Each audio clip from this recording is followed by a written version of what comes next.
I am very happy to have Senator John Whitmire here with us today from the 15th Senatorial District. Senator Whitmire is interesting in any number of ways. We've been doing a lot of work in the project we're working on now on the Constitutional Convention and the politics of the early 70s. And Senator Whitmire joined Texas government. He was elected to the House in 1972 in what was really unambiguously one of the earthquake elections in Texas history. He was part of a freshman class in the House of Representatives that included 76 freshmen in the wake of the Sharpstown scandal. He then, 10 years later, was elected to the Senate from the 15th Senatorial District in North Houston and North Harris County, and has been in the Senate ever since. Now widely known as people, sort of overheard, as he went around greeting people as the Dean of the Senate. He has been very active in a number of key committees, was in the paper yesterday for a number of criminal justice initiatives and reform measures aimed at the penal system that are bound to be pretty important, it seems to me, in the upcoming session. We are very happy to have him here, and I'd like to welcome Senator John Whitmire. Thank you. Thanks for coming. Appreciate it. Thank you all. Thank you for the introduction and the opportunity. And as he pointed out, I've been doing this a long time, and I'll have to make a confession. I don't get real excited, or I've done it so long it's kind of routine, but this is different, I have to admit. The introduction, the cameras and the lights, and the makeup of the who I'm going to talk to will kind of motivate me. I needed to get away from the Capitol. Let me make that first confession. It has been so busy, and every day this week I've started early and gone late. Tomorrow will be no different, so it's really kind of a good break for me to get away from the rush over there and get back and talk to some normal people. So I'm giving you a huge benefit of the doubt there. I will just tell you what's on my mind as I walked across the campus, and we might even want to touch upon it a little bit.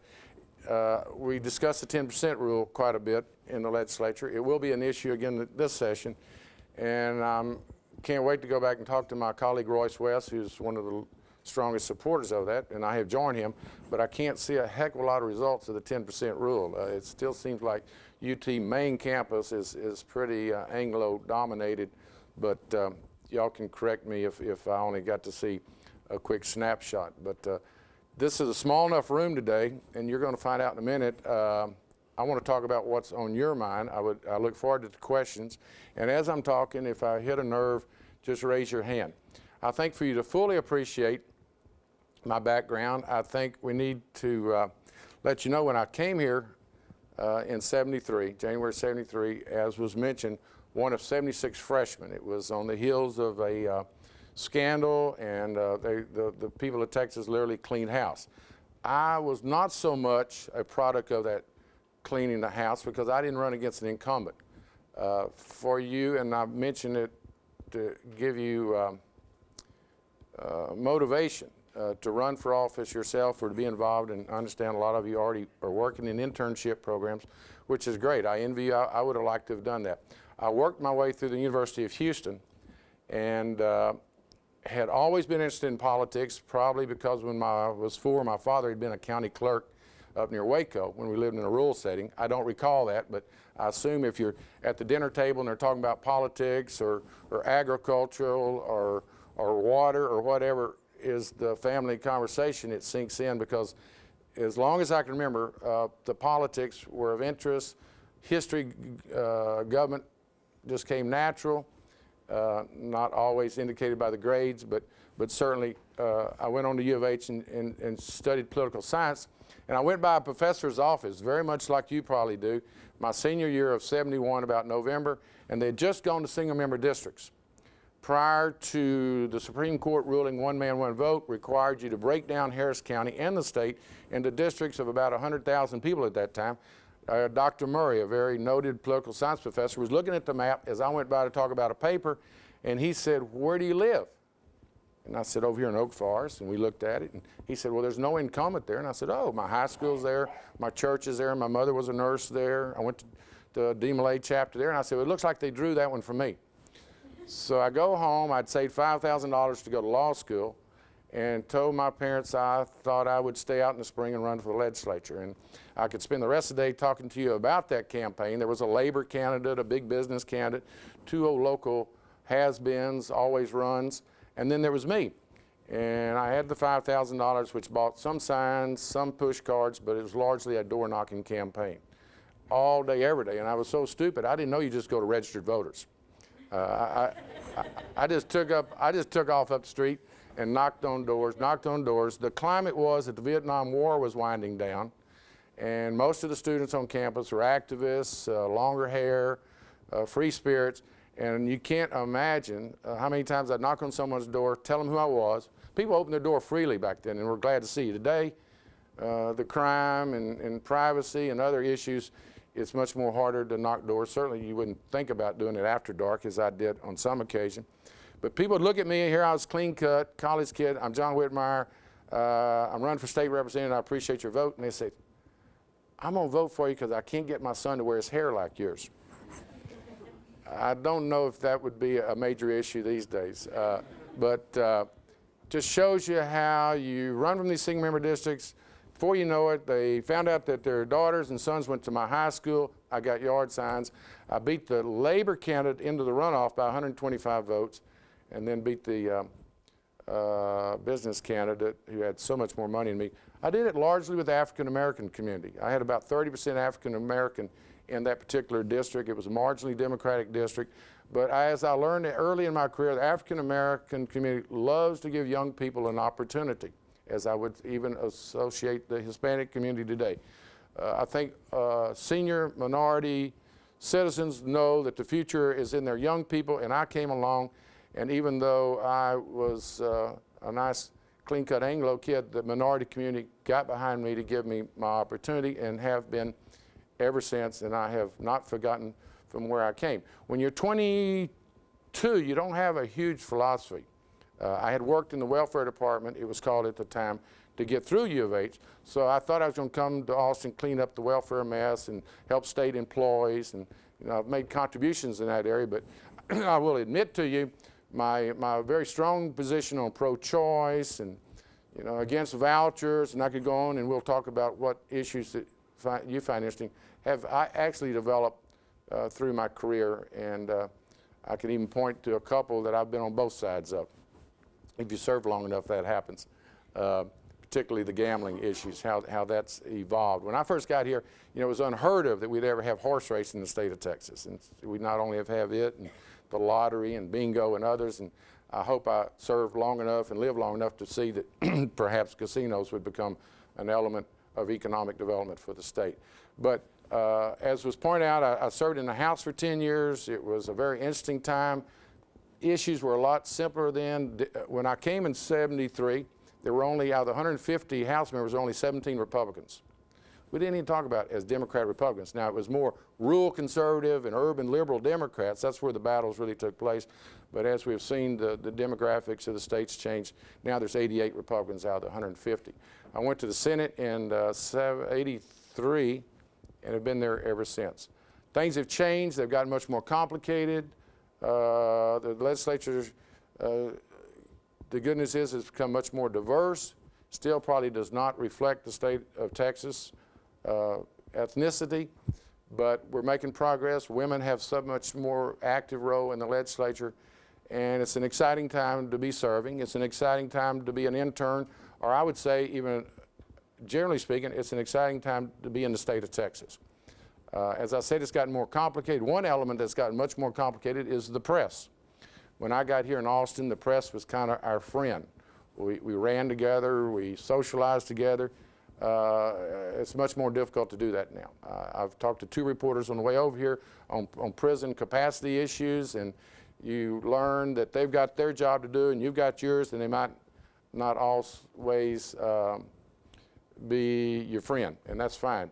One key I have learned through the years is you recognize that the press has their job to do, and you don't not return phone calls. If you're doing the right thing and you have nothing to hide, you ought to deal with the press one-on-one, and I've just found that is so much more successful than they're writing in there, Whitmire did not return our phone call.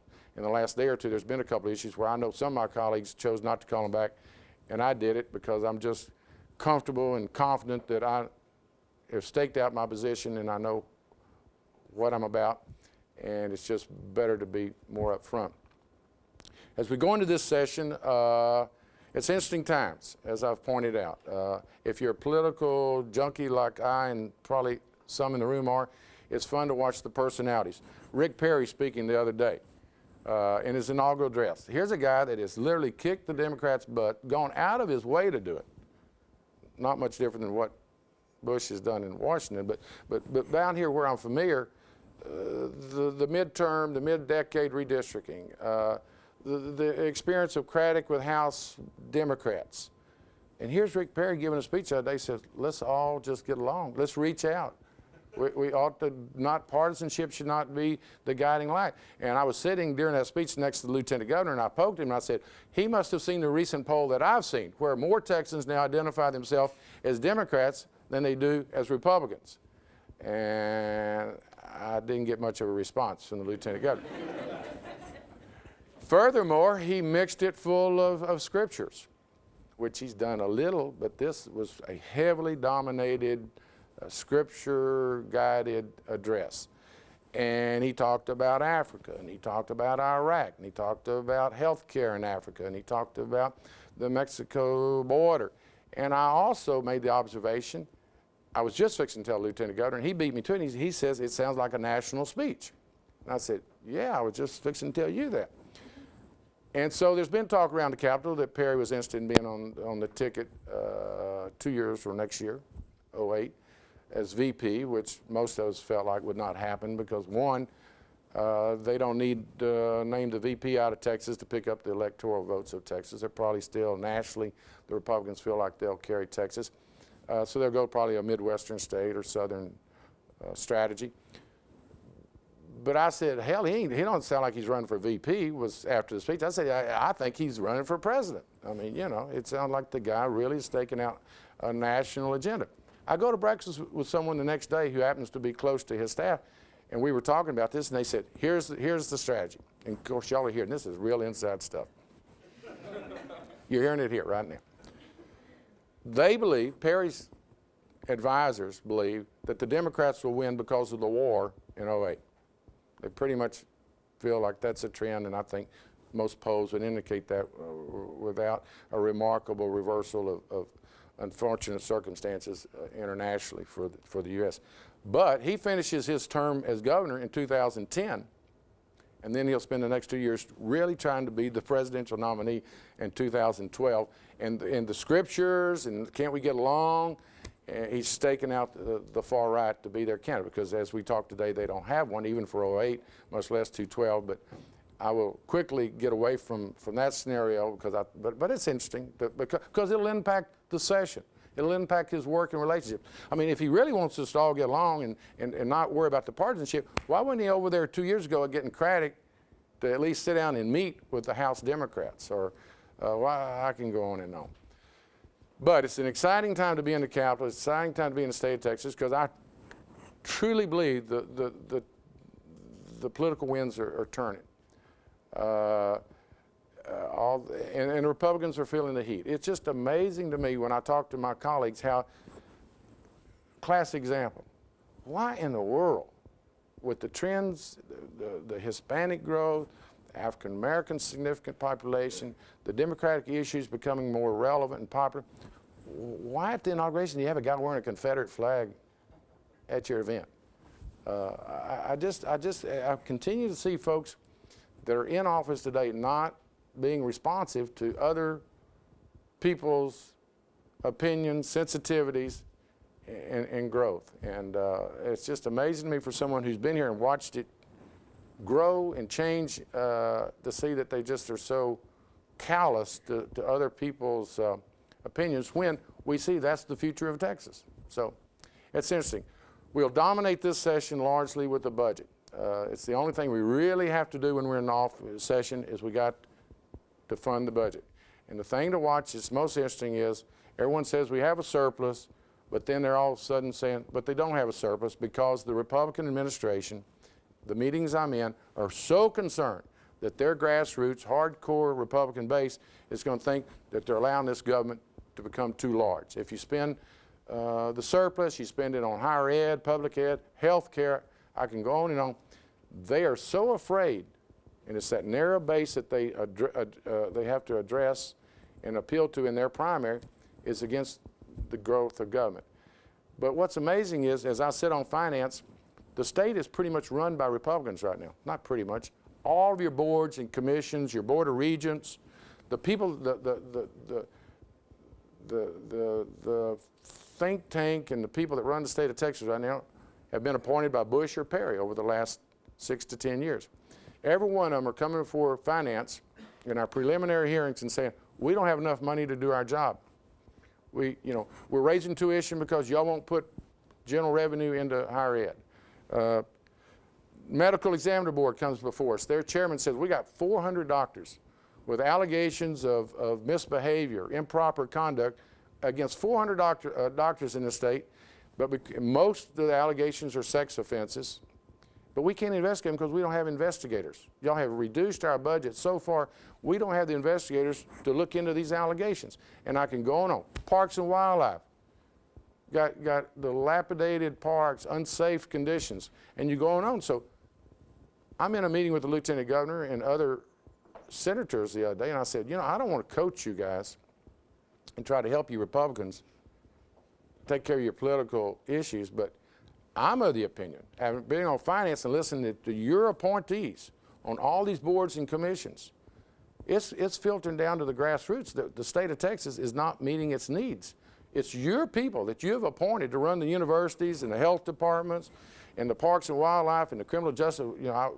We'll get off on criminal justice in a minute. We don't have monies for treatment programs, and I'm simply telling them, Steve Ogden, chairman of finance in a Republican district that starts in Georgetown and goes all the way to Bryan College Station, was scratching his head to me the other day, why he only got 61% against a very minor opponent in a Republican district.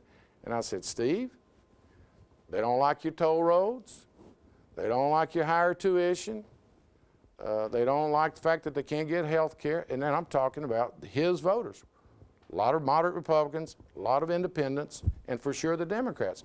So I'm of the opinion if the current leadership in the Republican Party that's still running the House, Senate, and the governor's office don't start addressing the needs of Texans. And every time we have some extra money, they want to go put it in property tax relief. We put $1 a pack on cigarettes in during the special session in May.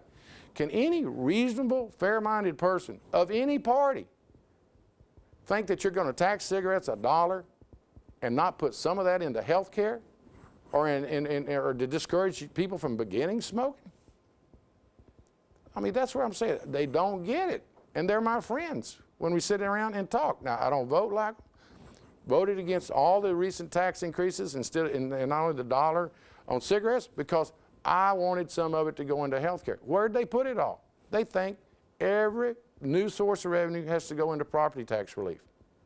Property tax relief. They're talking about using the surplus now to reduce property tax relief. And we all know property taxes are too high, but we also know who pays the most property taxes are their wealthy Republican constituents. The Woodlands, Highland Park, et cetera, the people who help them raise their money for their campaigns. Now, you get down to the folks, the working class that I represent, or even lower income, we're not major. There are so many in Texas that I look at your eyes in your communities. You're not huge property taxpayers. And then if you rent, you're never going to see any of the owners of the apartments lower the rents because they got a break on their property taxes. And I can go on and on to suggest that these are exciting times. The trends are changing. I think in the next election cycle, the next 2 or 3, you're going to see significant differences. And I say that to give each of you the opportunity to be involved. Could you duplicate what I did at 22? Conceivably. It's a little difficult. Why? The huge expense of campaigning is much greater.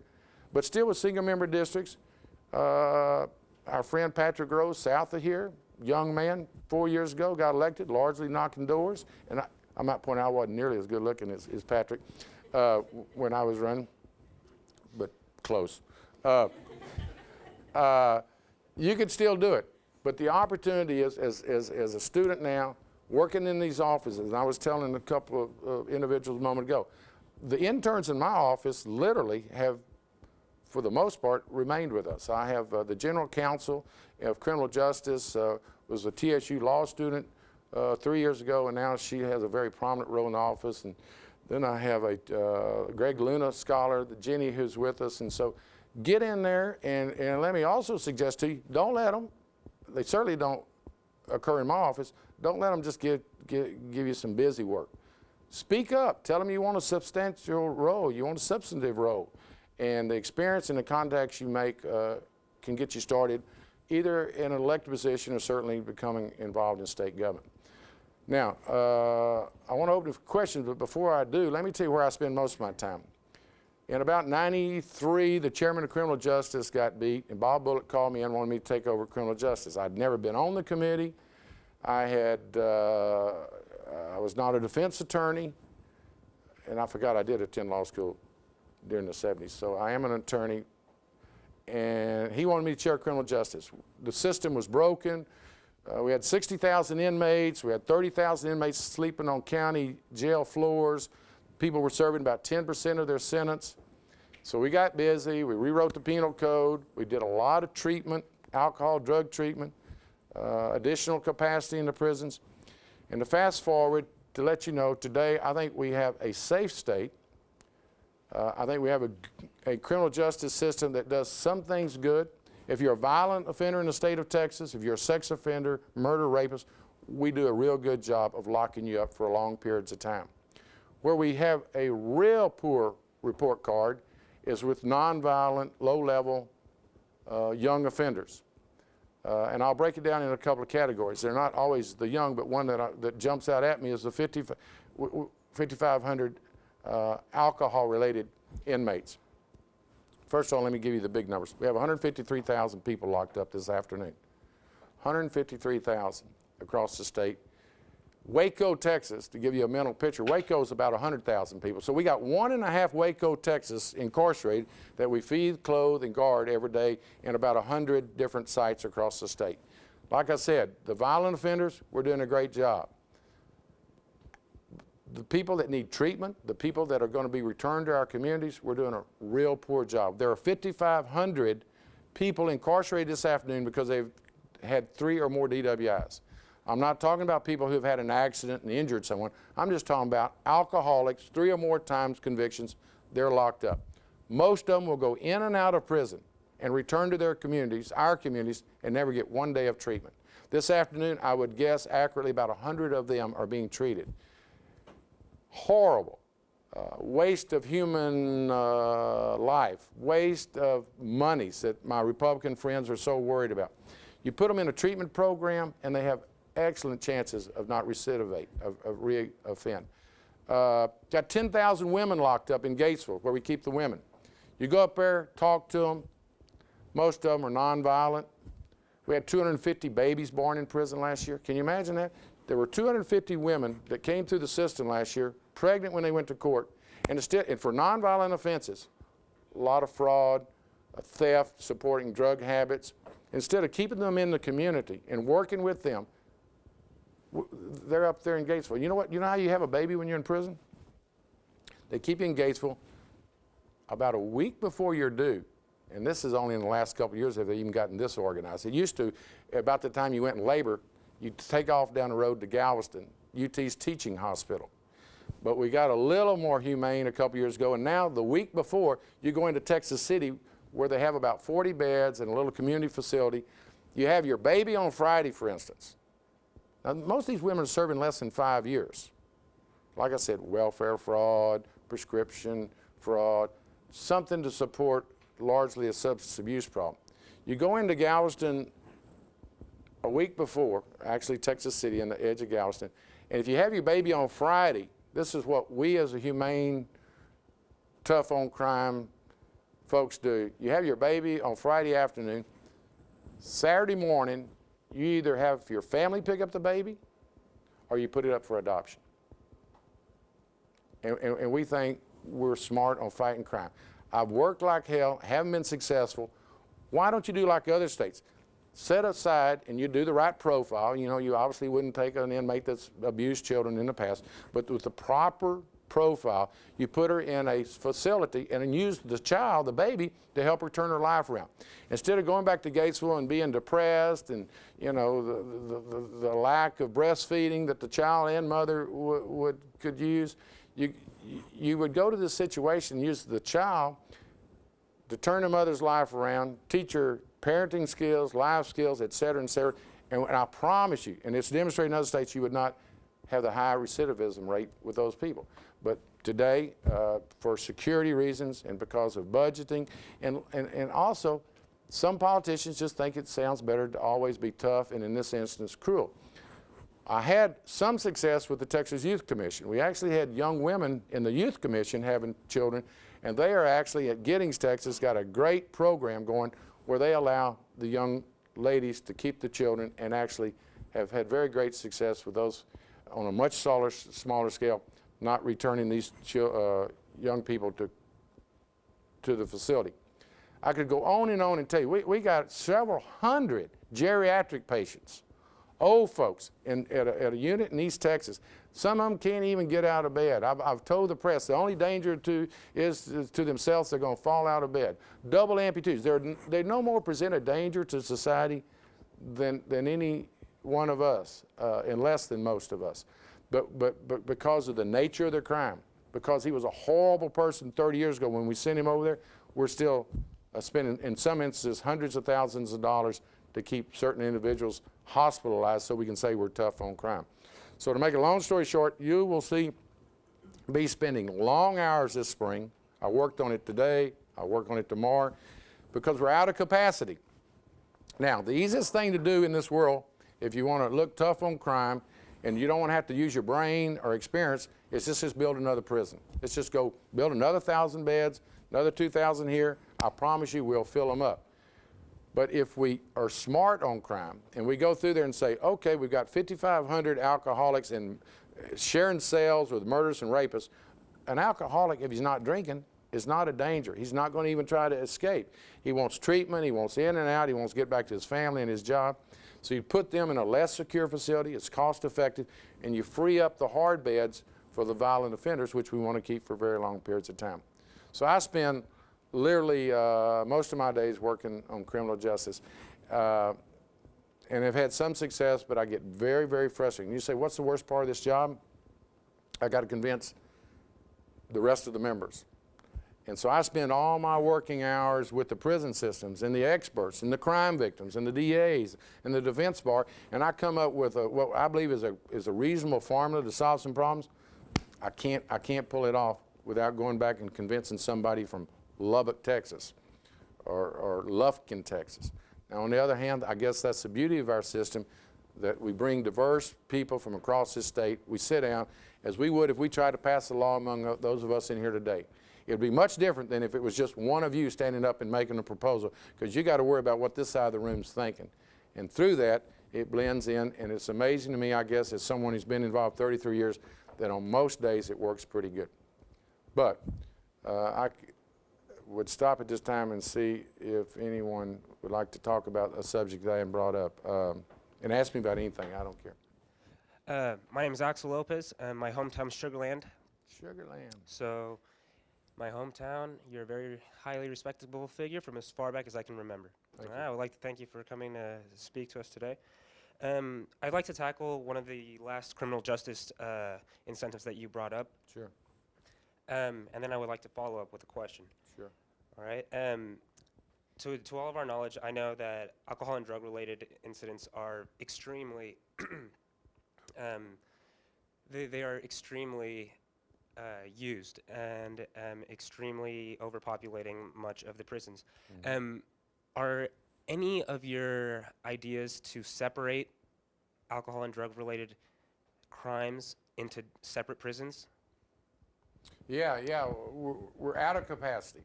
In fact, the state's leasing 2,000 beds. I didn't mention that. We have 153,000 our own. We're at capacity, so we actually are leasing 2,000 from the counties. What I would propose is to create some treatment facilities, a couple of thousand at least, maybe 1,000 for the DWI offenders, 500 for substance abuse, low-level cocaine addicts, 500 for return to custody. When a parolee gets out, if he screws up and he hasn't committed a new crime but just has not followed our rules, don't send him back to prison.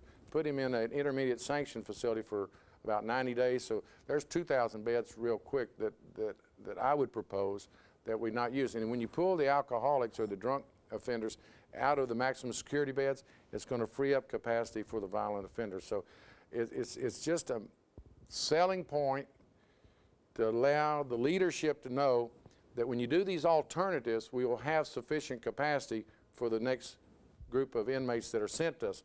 What they're afraid of, and it's easy, and there's a couple of DAs that try to scare them, is that the alternative programs will not work, it will not reduce recidivism that I and others believe and nearly know that it will. And then what do? We can't start letting out just general population because we're out of capacity. So my challenge is, and I'm encouraged, it seems like the legislature is gradually catching on. I think the public's way ahead of us. I talk like this all across Houston. It's not just one side of town. I talk on each side of town. Most Texas families have had some experience with addiction in their families. Most Texas families know if you get help for it, you will not continue down that path. Unfortunately, the easiest thing in the legislature and in law enforcement is just build another prison, lock them up, and forget about them. The problem is there's no end to that scenario. So, yes, my plans calls for significant treatment capacity for alcohol and low-level drug offenders. All right, thank you. And to One of them follow will up, probably be in Sugar Land. all right, and to follow up on that,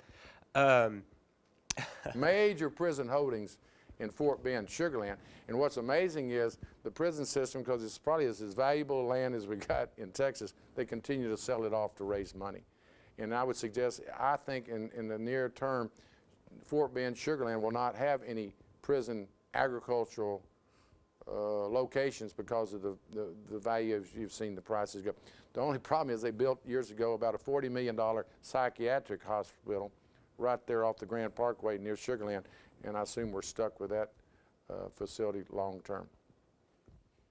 Any questions? well, since separation of alcohol and drug-related crimes would be in different facilities, I do understand that peer support is a very important part of rehab. Would different implementations be taken into consideration for alcoholics and for drug-related crimes as to creating peer-supported groups such as Alcoholics Anonymous within the prisons? Yeah, there's an element of that. It's been reduced significantly. We essentially have, and let me give you a little history. When Ann Richards was governor in 92, in the mid-90s, I forget her years, she went in 90, governor. Because of her addiction experiences, we really beefed up heavy substance abuse treatment facilities. Then Governor Bush comes along, and I've been in meetings where he says this. We don't need those because I had a drinking problem till I was 40, and I woke up after my 40th birthday and I quit on my own. So his philosophy was, you don't need the treatment programs. If someone wants to quit, they quit. Now, my quick reply is, he didn't have as serious a problem as those that I've seen in the facilities. Number two, he had a family support. And his experience, he got lucky, and I think his wife was a major factor in him stopping drinking. We have people literally locked up who have committed and been convicted of 8 and 9 DWIs. I mean, it's an illness. We have programs, though, that are proven that'll prevent this, and I think it ought to be a crime itself for us to lock someone up for an addiction and not give him or her the treatment and the opportunity. The problem is it costs money. And as we know, the government of Texas has cut back in nearly every area. I addressed that earlier. So what I've got to do is, one, show them that treatment is a public safety consideration. What is better public safety than to have someone fixed and a better person than when you got? And then also show them that it's cost effective.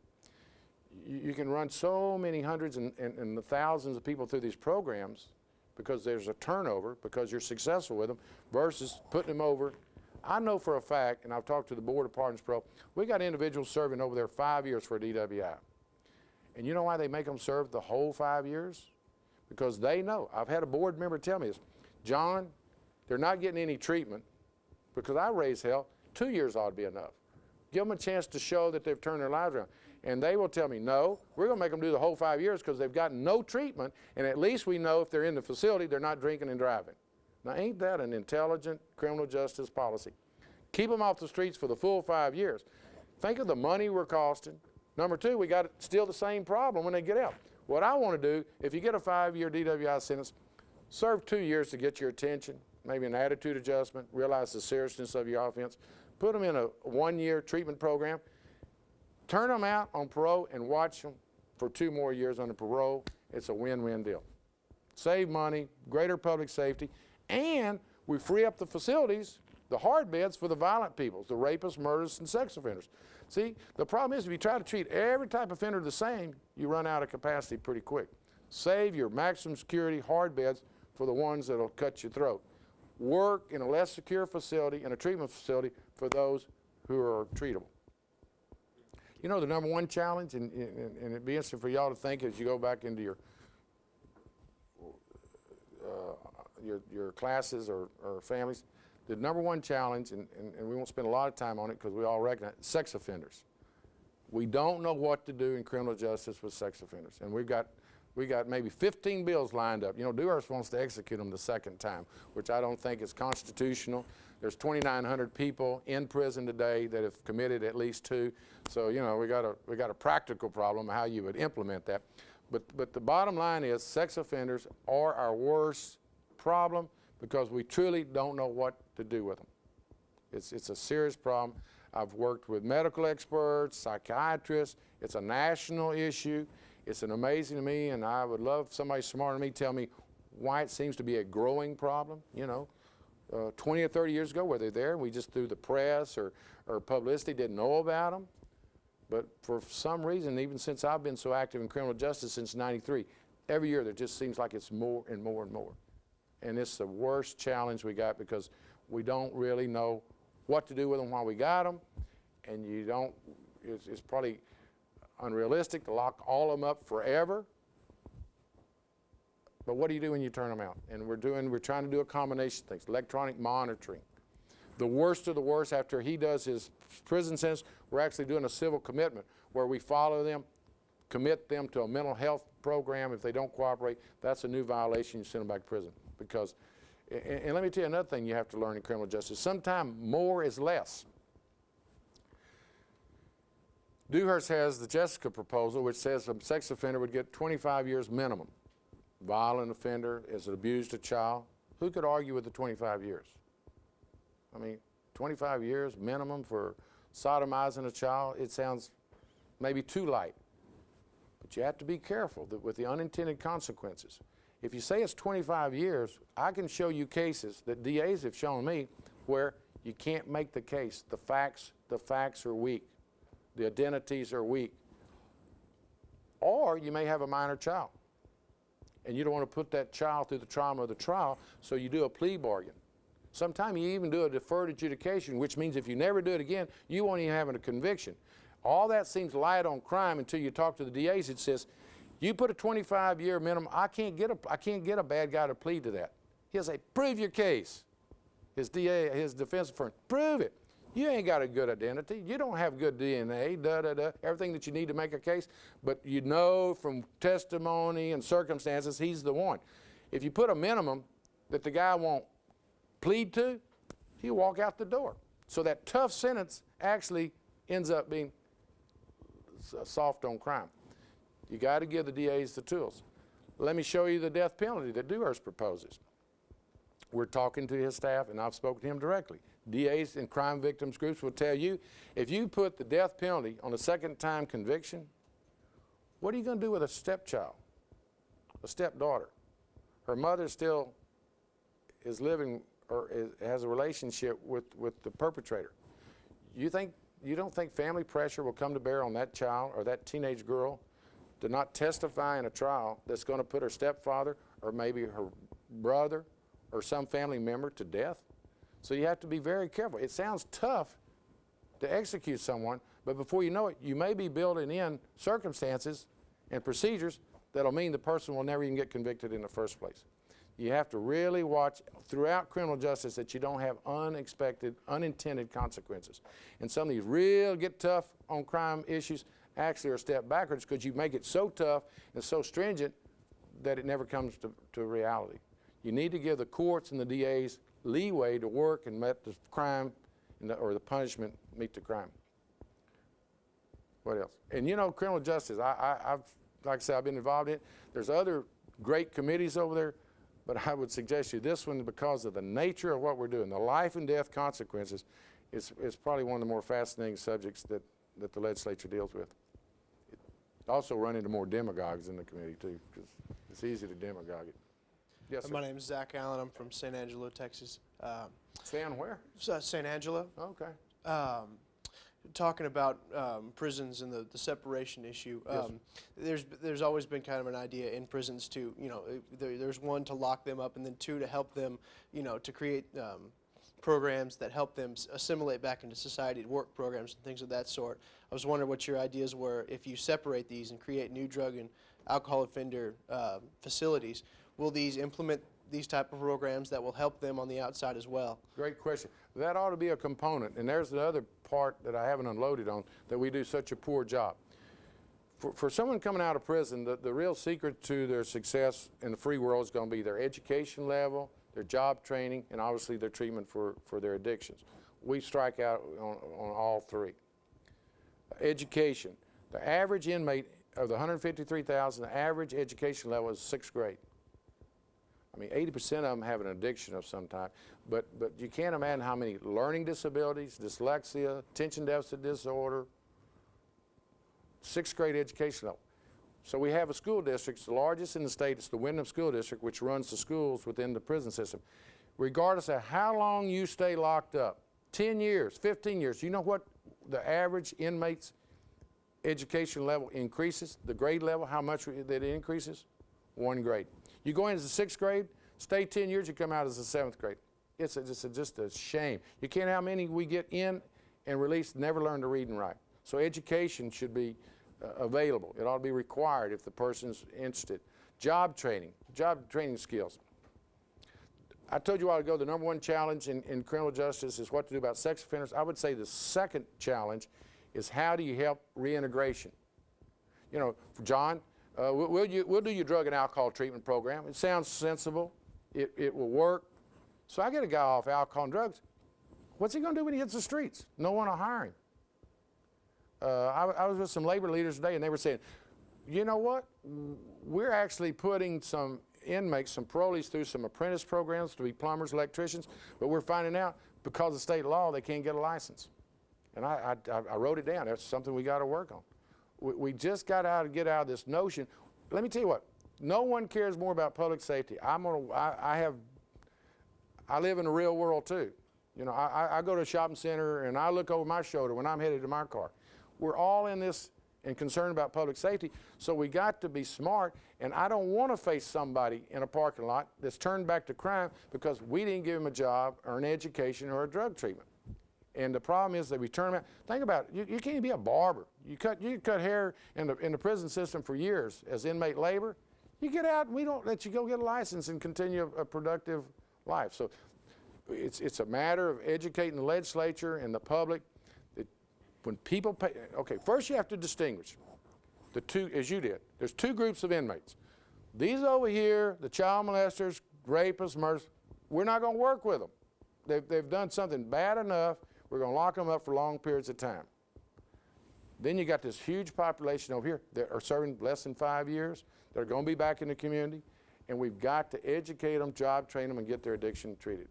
And it's cost effective and it's good public safety. But my biggest challenge is you go in the Lieutenant Governor's office and he talks about, what are you going to do with the inmates? He hasn't spent enough time. And most of the legislators haven't spent enough time to distinguish. There's people you can work with and people that you want to lock up for long periods of time. It's a huge difference, and it's just an ongoing challenge. But job training, education, we do a real poor job. Real poor job. My name's Taylor, and on behalf of a lot of us who have been bitten by the political bug, we really appreciate you coming here. It's pretty awesome. I have two questions. One starts with, you barely touched on it, but it hits home for a lot of us. I want to know your opinion on tuition deregulation. Yeah. Well, I voted against it. And I actually had a sunset provision. When it went from the Senate to the House, I'd said it expires after 2 years so we could revisit it. And it was taken out, and so it was up or down vote, and I voted no. A lot of my colleagues who voted for it say it's the worst vote that they've made. It has gotten totally out of control. I will suggest to you the reason it came about in the first place, though, is because of the budget cuts and the legislature not putting enough money in higher ed. And so the colleges and universities were faced with demands that were not being met in terms of increased enrollment, personnel, research, et cetera. So they came and talked to the leadership of the legislature and very barely passed deregulation. And I promise you, I will suggest this session will either be undone or some kind of cap on it at this point. Because as I told my colleagues, my Republican colleagues in that meeting a couple of months ago, I don't want to be trying to help y'all, but it's getting down to grassroots people, your people, that the state of Texas is not meeting its responsibilities. And tuition deregulation is one of the prime examples. It is pounding families that can't, and working students that can't afford it. And my second question is, you discussed with your Committee on Criminal Justice, for the women who are bearing children and they're in prison, you discussed keeping the child and the mother together, and I just wanted to know what is your agenda for actually implementing What my that? agenda, how to do it? Yes. That's a fair question. I've made some headway. Like I said, I did it in the youth facilities. Just keep working with them, talking, demonstrating with them, trying to continue to get more influence. And it's just so nuts. It's a resource issue also. Let me tell you what, remember I told you the budget will be what we all talk about? The budget drives most of our decisions. To do what I'd like, even though I think it's humane, it reduces the women's recidivism, it probably would prevent the next generation of people coming to prison. These babies, if you take them away from their mama, I think we can show studies that shows they start out at a huge, in other words, babies of prisoners become prisoners themselves. But it's going to cost money for me to get the type facility. And in the big budget that we write is small amounts. But to get, one, the mentality of the prison system and some of my legislative colleagues to think it's the right thing to do, it's cost effective and tough. See, what's tougher than making a woman straighten out her life? And you use the child as one of the instruments to do that. But I need a facility that is safe, secure, and you got to, it's costs a little more to provide for the babies. What I would probably start out with people that are within about 2 years of release. So I got to start with a sampling that I can, I know I'm going to get pretty good results. Most women in prison, there's 10,000 are serving less than 5 years. There are some murders and some real mean-spirited people up there. You can't imagine when you go up there and talk, there's some women serving time just because they defended themselves, some from abusive husbands. But that's a whole nother discussion. But there are a lot of women serving less than 5 years. Most of them are serving less than 5 years. So I would go into that category. Obviously, we're just talking about 250 of them last year that had babies. I would probably say, because the real challenge is, if you let her have her baby for 18 months, I think that becomes a real difficult situation to separate them. So I would probably say, let's go with a test of people that are within 2 years. In other words, they got really the short sentences. Do it. Put them in there, teach them parenting skills, life skills. Gets back to this gentleman's question. Yeah, it wouldn't hurt if we'd give her an education and some drug treatment and some job training while we got her too. Because even though we're going to turn her out in 2 years with her baby, the real challenge, first challenge I said that we don't know the answer to is what to do effectively with sex offenders. I would jump, from my experience, the number 2 is the reintegration. You've served your time. You've got a good attitude, you want to do right, you go to Houston, Texas with $50. That's what we give them to start the streets of Houston. Where do you go to work? Where do you want to stay? We got apartments now, say if you're an ex-con, you can't even live here. You can't get a license, you can't get any public assistance. We really as a public, as a group of citizens, are not doing ourselves right by knowing these people's problems and not helping them address it. I want to help them because I don't want them to turn back to what I know they know how to do. I didn't tell y'all, in '92, the year before I became chairman of criminal justice, and Bob Bullock was a brilliant public official, knew people better than most. He knew that in January of '92, my 9-year-old daughter and my wife and I drove into my garage in Northwest Houston, and we pulled into the garage. We'd been at my mother's all day for New Year's, nice evening. I remember no one was behind us, and I would urge all of you, you know, look in your rearview mirror. Don't pull into the facility when somebody's trailing you. Go around the block. But no one was behind me, so we pull in the garage, and I just casually remember checking it. We pull in there about 9 o'clock at night. The 9-year-old is up the front of the car, and we lived in a middle-class neighborhood with a little breezeway between the garage and the house, and I'm just fixing to disengage the alarm, which we'd put in there because they'd been coming in stealing bicycles and golf clubs. There's a school across the street, so I'm at the end of the block. So I've got the 9-year-old daughter, Sarah, and I hear this blood-curdling scream by my wife. And I'd been married 12 or 15 years by that time, but I'd never heard anything like it and never since. Oh, John, John. Oh, no. I thought I had run over somebody. I thought I'd run over something. Unbeknownst to me, 5 guys, I didn't know there was 5, I only knew there was 2 at the time, had come from the other side of the block. Had come around the corner from the other way, blocked the driveway. We're on the end of the drive, so the drive and the garage was this short to this wall. Guy got out, masked guy, said, "Give me your purse." I'd given her my keys to get the dishes out of the trunk. Give me your purse. And she said, "What? Give me your purse." So she threw her purse down. As he got the purse, he was reaching for her. She ducked into the other side of the garage and let out this blood-curdling scream. I ran the length of the car. I was up here at this end of the car. I ran to that length, and the guy swung the gun over on me. He should have shot me right there because I'm totally convinced he thought she was just by herself getting her something out of the trunk because he had not seen me. But he swung the gun over my face, and I backed up, and I can't ever make you understand how I felt. I really thought I was going to get shot. I was already telling the mind was saying, okay, you're going to see a flash, you're going to get shot, it's going to hurt. But I was thinking, what happens to my daughter and my wife? I get up to the front of the car, he follows me, and I say, "I'll give you anything." I'm begging him not to shoot me. And I said, "Here, take this." And I gave him my money clip with some money on it. Somebody in the car said, "Get his wallet." And I said, "Here, wallet." And then I said, "You've got everything. Just leave. Just please, just leave." He walked away. Wasn't my time. As he gets to the car, I hit the panic button on the alarm. Sirens go off, the strobe light and whatnot. My wife starts screaming. We can't get into the house. She's screaming they're going to come back because I'd set off the alarm. We can't get into the house because she'd put the keys in her purse. So I know how a hunted animal feels. You go across the yard, 8-foot wooden fence, you shove this wife and daughter over, and then I do a nosedive. You go next door, there's an older Asian couple that can't understand English. So they open their door and you just barge through, and your life is changed forever. I have to come back to Austin, so I'm afraid these guys who have my ID and my cards are going to come back. So the DPS put a car out in front of my house. But in months to come, you get a bigger dog, a better alarm system, a bigger gun, and ultimately you move because you just can't get over what happened that deal. And you know, I wasn't harmed physically, emotionally, yeah. And I never pull into my driveway at night that I don't relive that.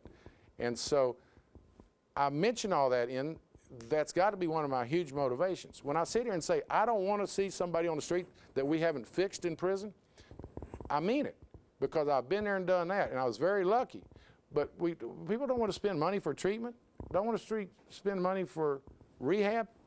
Hey, my money almost became of no value to me. Now, what happened was there were 5 guys in that car. One of them was actually working for the cops. One was a low-level drug offender that the cops was using as a snitch in exchange for not making a case against him. And they made the case, and the guy got 25 years and is currently incarcerated in Abilene. An interesting little side note, I was in my Houston district office last January, and it was his first time up for parole, and I'm a crime victim, so you get a crime victim notification, your guy's up for parole. And of course I said, you know, I'm not interested, y'all do what you should do. I got this call one morning last winter from a sergeant, a young Army officer in Iraq, who called my office, wanted to speak to me because she is his sister.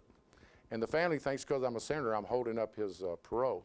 And of course, the message through my staff to her was, you know, I don't need to talk to you. I don't get involved with helping people or preventing them from getting parole. But, you know, if I could ever, and I use this real example with my colleagues, you know, I have been there.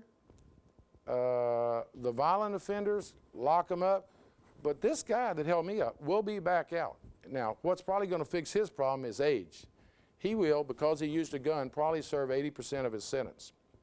But I'm talking about folks, and I've never done a real review of this guy because I didn't want to, because it was a little sensitive, although I was not working in criminal justice at the time all this came down. But I would be interested, and maybe I should, look at his profile. I would be willing to bet at one point in time he was a lower level offender, probably had a drug addiction, and at some point in time, if they don't get help, they graduate up and start using weapons and ultimately kill somebody. So I'm here to tell you, it makes public safety sense to take people that you get in and make them a better person before you release them.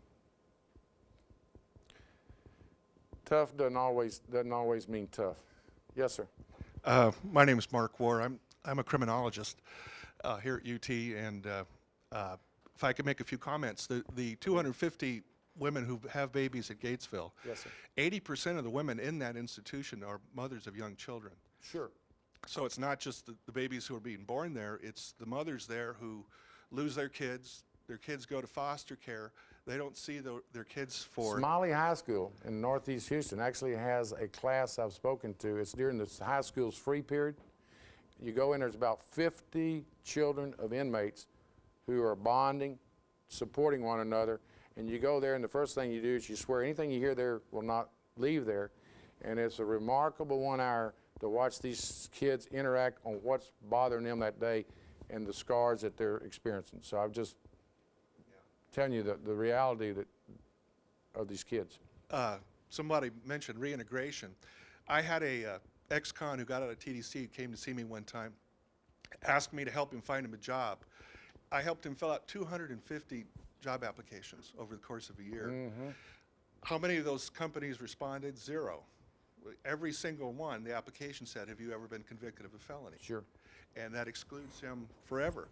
I've worked in prisons where we got programs going teaching inmates how to fix lawnmowers and build furniture and so on. Every time those become successful, the unions complain because of the competition. The manufacturers complain and they get shut down. That's why that continues to happen. Ann Richards promised 25,000 drug beds, she called. Did those ever materialize? No, about half of them, 12,000 were built, and then we've even reduced it since then. Of the 25,000 she called for, 12,000 were built, and we're down to about 6. All budget cuts, driven by budget cuts. Yeah, insane. My name is Jeff Baudre. I'm from here in Austin. And sir, you're mentioning Governor Perry's speech in which you mentioned Iraq and whatnot. And I was wondering whether or not if you knew of anything percolating in the Senate with regards to Iraq and our National Guardsmen from Texas, because Representative Noriega has just put up a proposal, a House bill for with regards to them being exposed to depleted uranium and/or coverage after that coming back from Iraq.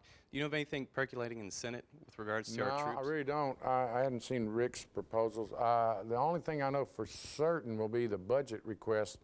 I think Perry committed during the campaign to spending $100 million on border security, and I know that will be an interesting discussion. And in fact, I read the other day where he had already activated 6,000 guardsmen to go to the border. I read where they're going to be armed. We didn't talk about immigration. That just made me think of another relevant issue. But no, I do not know of any proposals, and we've only been there 2 weeks, and I've been so involved in my areas to address any Iraq related conditions. Immigration, we could obviously spend the rest of the evening on that. There's a lot of mean-spirited bills being proposed. Hopefully, common sense will prevail. And I think most of the mean-spirited stuff will be defeated. it's really nuts what some of these people sit around and think up. I mean, really, I mean, they obviously are not up on the Constitution. That's the first thing I observed. But anyway, it'll be a hot and emotional issue, and we'll be ready for them. Yes, sir. Kind of want to pick up on kind of the general tone of that. The last couple of legislative sessions have been pretty rough and tumble. I mean, if you look at 2003 and 2005, it's been some rough going. We've had a lot of people come and stand up there or sit up there and talk about how the process has changed, and in a lot of ways, you know, we've had a lot of people come into the process in a lot of ways has been broken in the legislature. You know, people have different explanations, the contentiousness, the partisanship, whatever.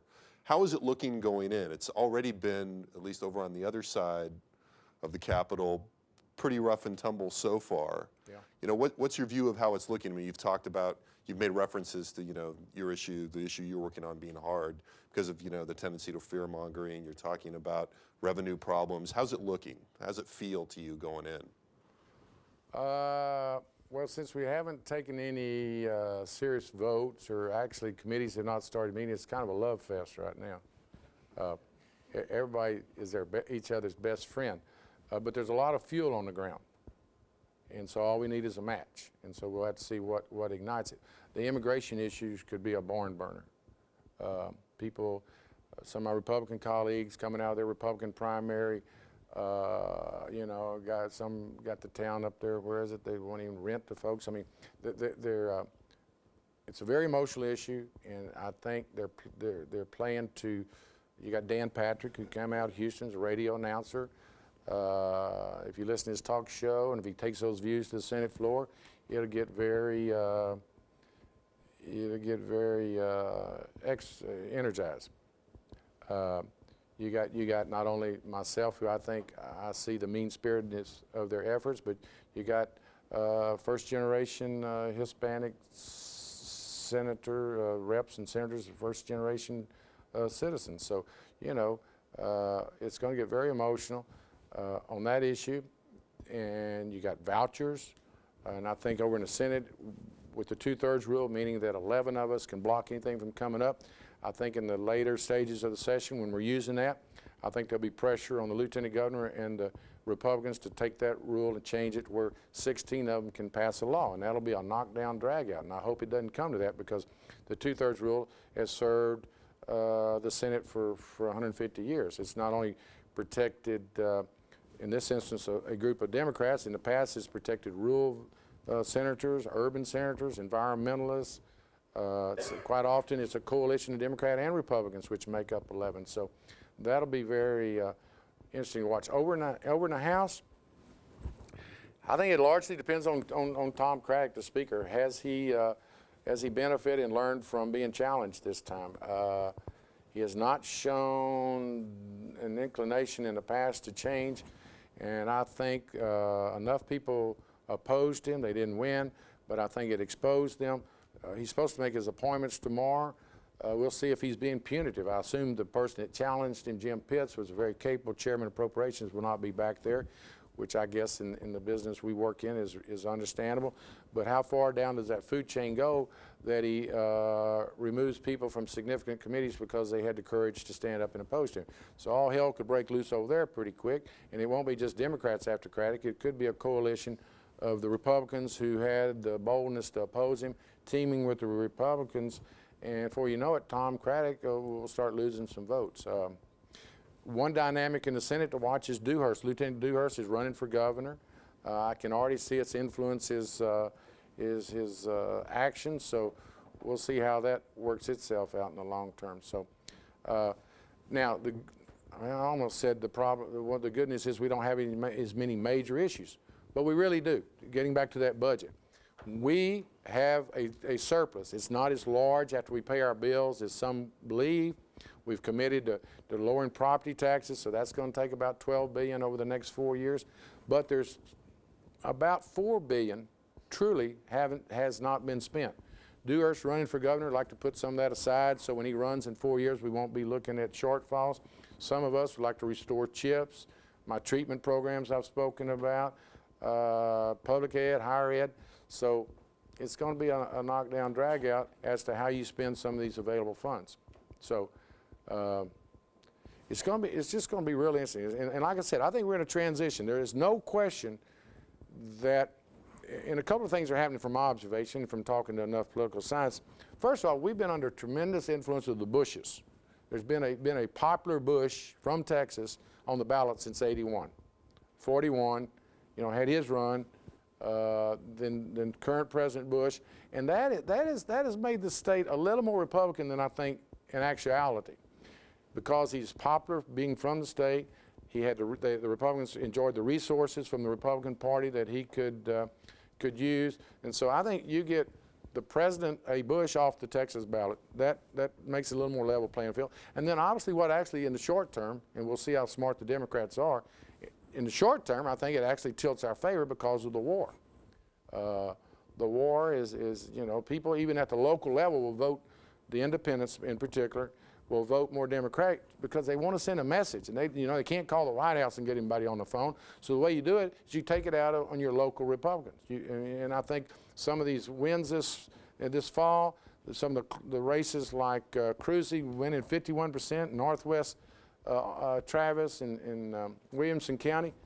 That guy shouldn't, incumbent with his resources, should not be run that close. Now, I know he's got some particular problems on toll roads, et cetera, but also I think it's that independent, pretty upper middle income Northwest Travis County voters saying, I don't like that war, I can't talk to Bush, but I can damn sure vote against my local Republican. And I think we saw that not only across state, but certainly nationally wide. So getting back to Texas, I think as we continue, Democrats to look stronger, if we're smart, pick our fights, do our homework, don't be foolish in some unnecessary battles. I think it's going to be interesting to see how the Republicans react to that. And I think one we'll have to watch is that 2/3 rule, because what they see is we've got the ability to block it now, and they probably are feeling like, we're going to have even more trouble in the future. So if we can't get vouchers passed this session, we sure ain't going to be able to do it in the future. Now, what's going to happen in about May when 11 of us are blocking, although there are actually a couple of Republicans are against vouchers too, that's the good news. But we block vouchers, we block some immigration issues that they'd like to get through. We stand up and fight for more social programs in the budget, and so all hell could break loose. And the good news in the Senate, for the most part, it doesn't become personal. When you're just 31 of us, it's hard to have a permanent enemy in that body, because particularly the 2/3 rule, you're going to need them the next day. Now, over in a house where you got 150 people, yeah, 30 of them don't like you, you don't care. You know what I mean? You got another 120 to work on, you know what I mean? The Senate is small body. You really need to fake it. If you don't like the person, you need to at least get along with them. But generally, we are friends. And we spend so much time with each other that we get to meet each other's families. We know their health issues. And Senator Gallegos is in Houston in the hospital with a liver transplant. There is a genuine outpouring of concern for him. And it's even to the point I've witnessed in the last week since he went in the hospital, we're not talking about, as members, what impact that would have on our ability to deal with the 2/3 rule. With him gone, we don't have 2/3. But I promise you, I know for a fact, as strong as Republicans feel about some of their issues, they're not going to take advantage of Mario Gallegos' illness. And that's the quality and the relationships we have in the Senate. Now, that other side, I don't know. They're a little bit different. And I spent 10 years there, so I can talk pretty freely about them. It's a great place to serve, but you sure are glad to get to the Senate. You can't imagine the difference of being one of 150 minus one of 31. If nothing else, your ability to do things, your staff allocations, the committees you serve on. I mean, the House is a great place, and you get things done, but it's a total different experience than being one of 31, particularly with the 2/3 rule. Actually, you're one of 11 that can bring things to a halt, which why would anybody even think about doing away with that? Because all you do. Right now, you got to have 21 members to bring up anything. Can you imagine if it's 16? And I was trying to tell Dan Patrick, our new member, he and I were having a pretty heated discussion in our caucus, and I said, Dan, if you haven't even served your first day, now let me show you. Here's a poll. I had a list of all the members. The way I do it now, I poll the members. I start right here. I explain the bill. When I get under your scenario, I'd stop at 16. Now I go to 21. Plus you get a couple extras because there's usually somebody might forget they committed to you. But so it allows every member to be important. So it's interesting. And we kept the 2/3 rule. That's the good news. So He was alone on that. he was alone, and that's the good news.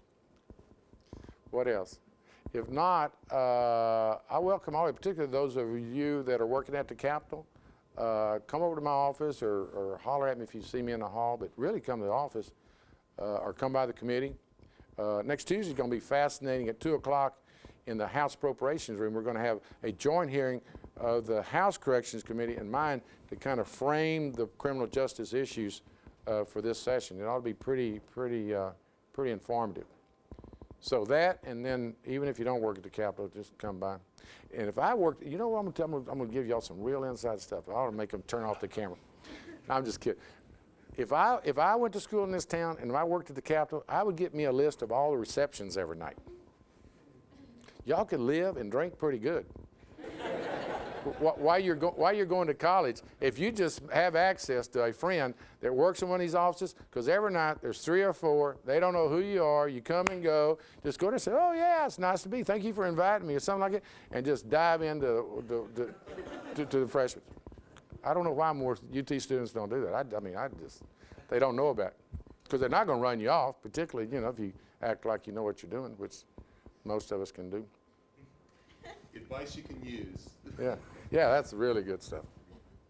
My name is Michael McKissick. I'm from Amarillo.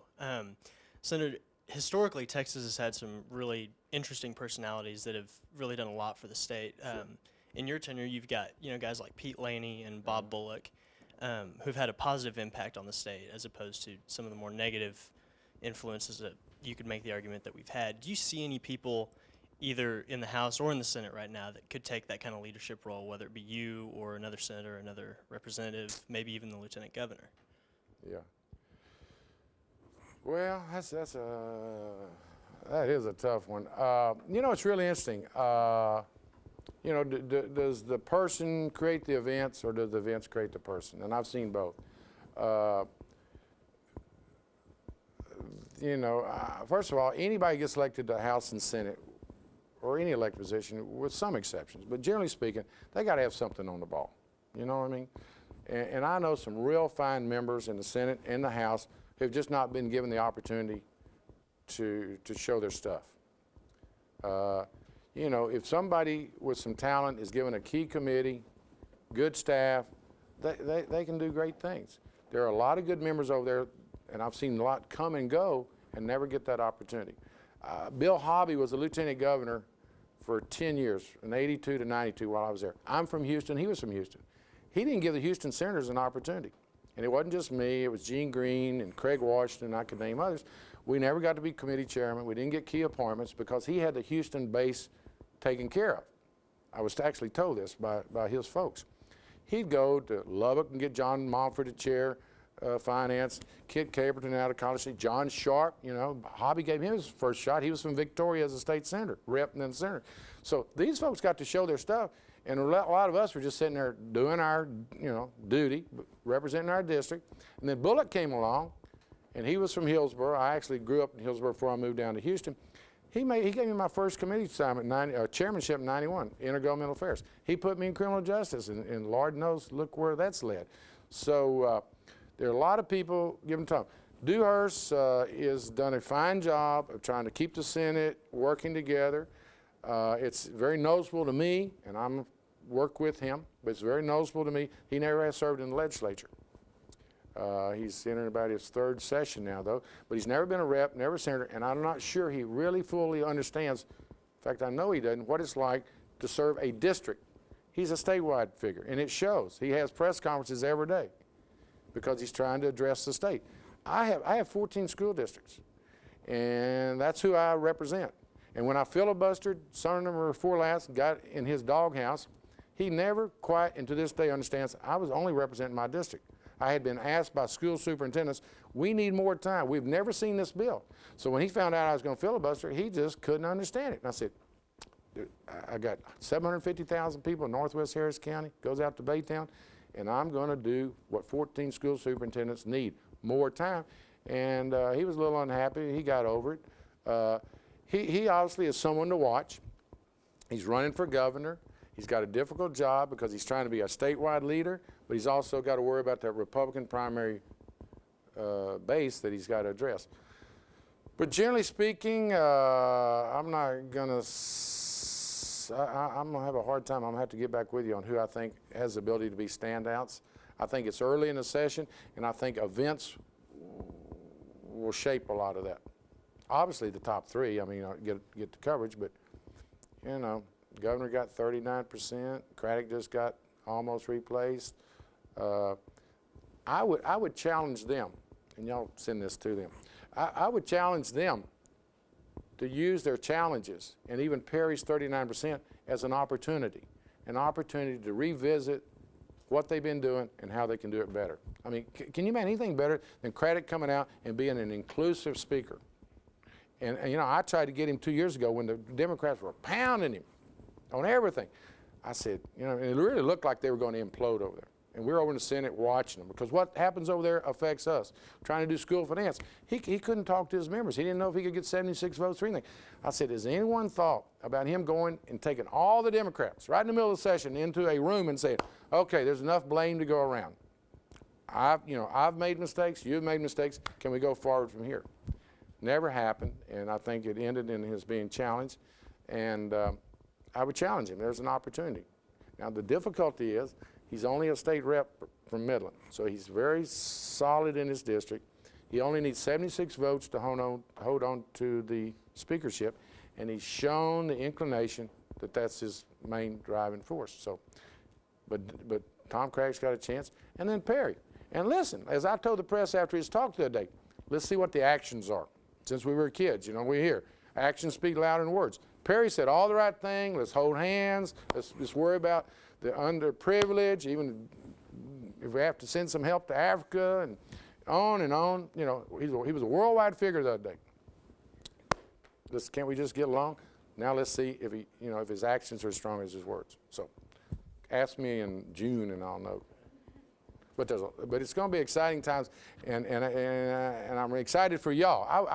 I'd like to trade places with y'all right now. I mean, really, to be an intern over there, and the future that you're allowed, particularly those who've been kind of cut out of the loop in the past.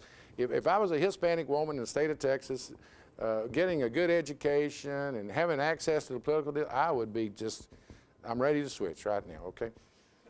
Because a Hispanic woman or Asian, someone, and I don't leave you guys out, but a young person preparing himself or herself is going to have lots of opportunities in the state. And we need you, because our population is growing tremendously, and our tax base is getting smaller. And next time I come, I'll talk to y'all how do we ever get enough money under our current tax system, and we can't, because it's antiquated. We're going to have to someday talk about a broad-based tax, and everybody will pay just a little, but if everybody's paying it, we'll be better off. And we try to do that under the business tax. Well, I'm actually saying go beyond the business community and let every Texan, according to their ability to pay a little, and if everybody pays that, the good news is it'll be a pretty small burden on you, and we'll have enough money to fund mental health, highways, public education, et cetera, et cetera. So anyway, y'all, I challenge you to get after it, and let me know while I'm around if I can help you in any way. Okay? Thank y'all.